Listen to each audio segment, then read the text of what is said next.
Bonjour à tous et bienvenue dans l'épisode 162 de La Lettre Pro, le podcast IA. Je suis Brulatour, le rédacteur en chef de La Lettre Pro, et aujourd'hui, nous allons explorer les actualités professionnelles de la radio et du podcast. Voici un aperçu des sujets que nous allons aborder. Le Practice, le podcast golf de RMC, revient pour une nouvelle saison. Sylvain Delfaux nous parle des radios de territoire. Casablanca lance son festival du podcast. La transition numérique en Belgique. RCF et le salon de l'agriculture. Istanbul et ses nouvelles fréquences radio DAB+. L'impact de la démographie sur les audiences futures. Et enfin, l'augmentation des récepteurs DAB+, dans le monde.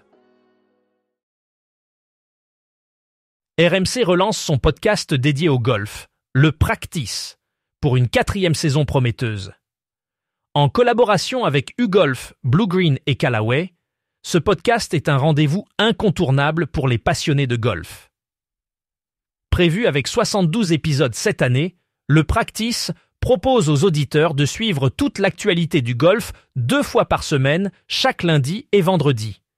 Animé par Jean-Christophe Drouet et son équipe composée de Simon Dutin, Fabien Donoyan, Martin Coulon, Médéric Cocker et Ramuncho Artola, le podcast offre une analyse complète des grandes compétitions de la saison, des débats passionnés et des conseils pratiques pour améliorer son jeu. Le lancement de cette nouvelle saison s'ouvre sur une question brûlante. Est-ce le retour du grand Rory McIlroy ? Le Nord-Irlandais a récemment dominé ses adversaires en remportant son 27e titre sur le PGA Tour. Les fans peuvent écouter le Practice en podcast sur le site de RMC et l'application RMC, ou en direct chaque lundi soir de minuit à 1h sur RMC.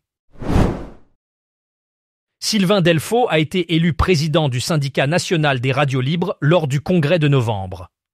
À 51 ans, avec plus de 30 ans d'expérience dans la radio associative, il succède à Emmanuel Bouterin, qui a dirigé le syndicat pendant 2 décennies. Delfaux incarne une vision forte et engagée pour les radios de proximité. Il affirme « On est la radio du peuple, on est des radios de territoire ».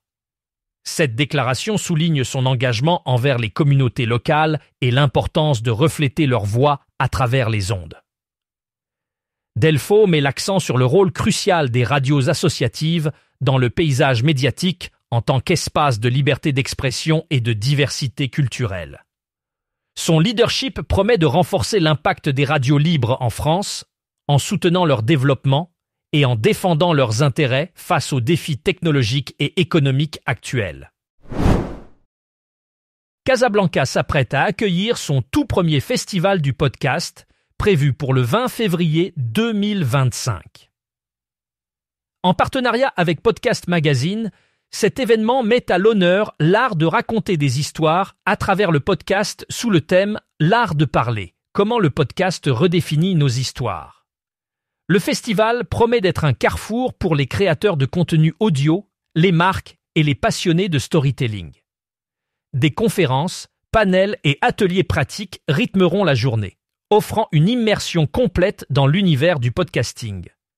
Les participants pourront explorer comment le podcast influence le storytelling moderne, impacte la société et agit comme un outil puissant d'éducation et d'activisme. La soirée de clôture récompensera les meilleurs podcasts avec des prix tels que le meilleur podcast éducatif et le meilleur podcast marocain.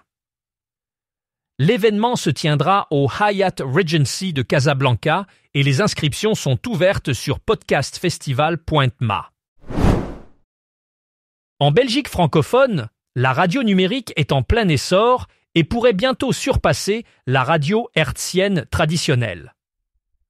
D'après une étude réalisée par maradio.be-ipsos, la consommation numérique, qui inclut le DAB+, Internet et la télévision, représente aujourd'hui 49% du volume total d'écoute.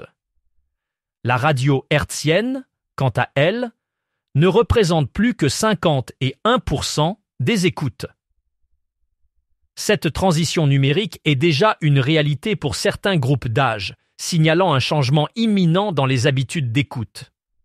Ce basculement vers le numérique pourrait transformer le paysage radiophonique belge, offrant de nouvelles opportunités pour les diffuseurs et les auditeurs, tout en posant des défis liés à l'adaptation technologique et à l'accessibilité des nouvelles plateformes numériques.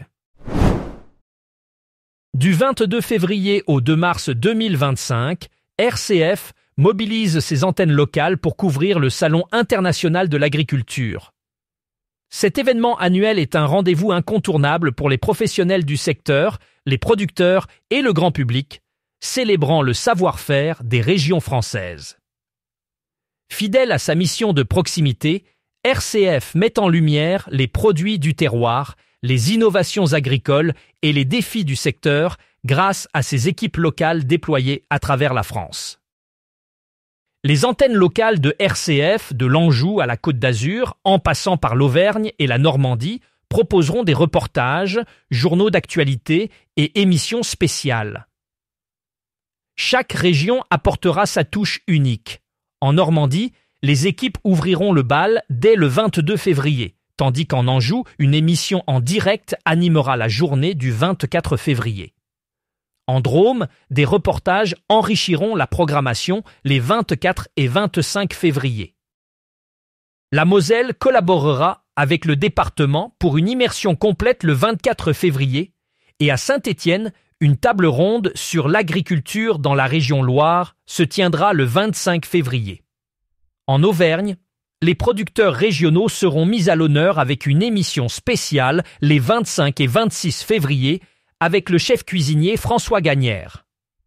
À Lyon, une édition spéciale du 18/19 régional Aura, en direct du stand de la région Auvergne-Rhône-Alpes, clôturera l'événement le 26 février.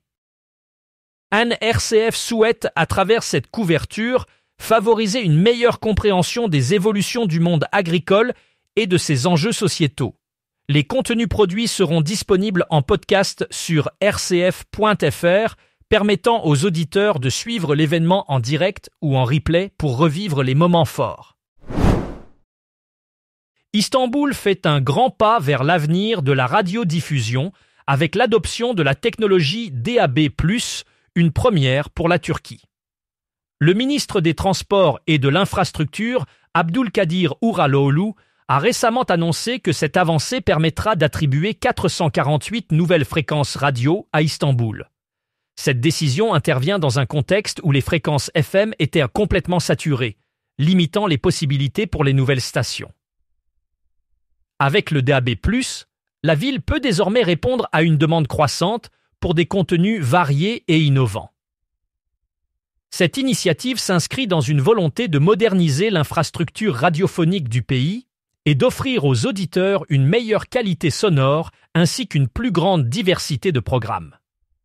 Ce développement marque une étape importante pour le paysage médiatique turc, ouvrant la voie à de nouvelles opportunités pour les diffuseurs et les créateurs de contenu.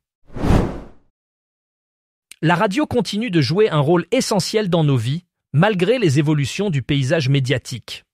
Un livre blanc publié par la Radio Centrale en Allemagne, en collaboration avec le chercheur Dirk Engel, se penche sur l'impact des changements démographiques sur la consommation de la radio.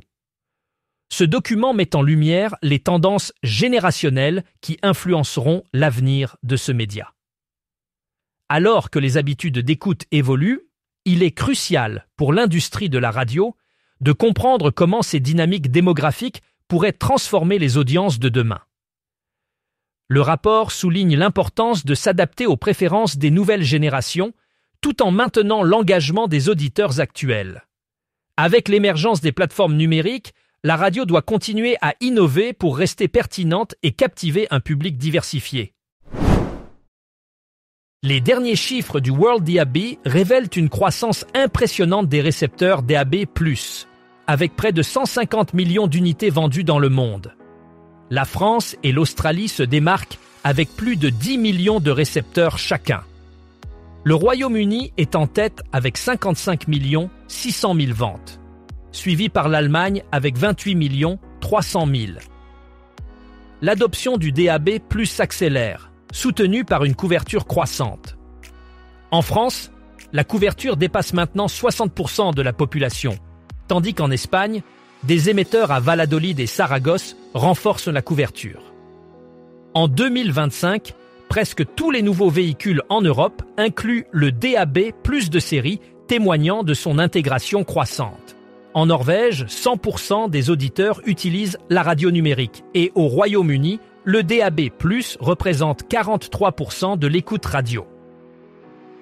Pour plus de détails sur ces évolutions, rendez-vous sur lalettre.pro et abonnez-vous à notre newsletter quotidienne.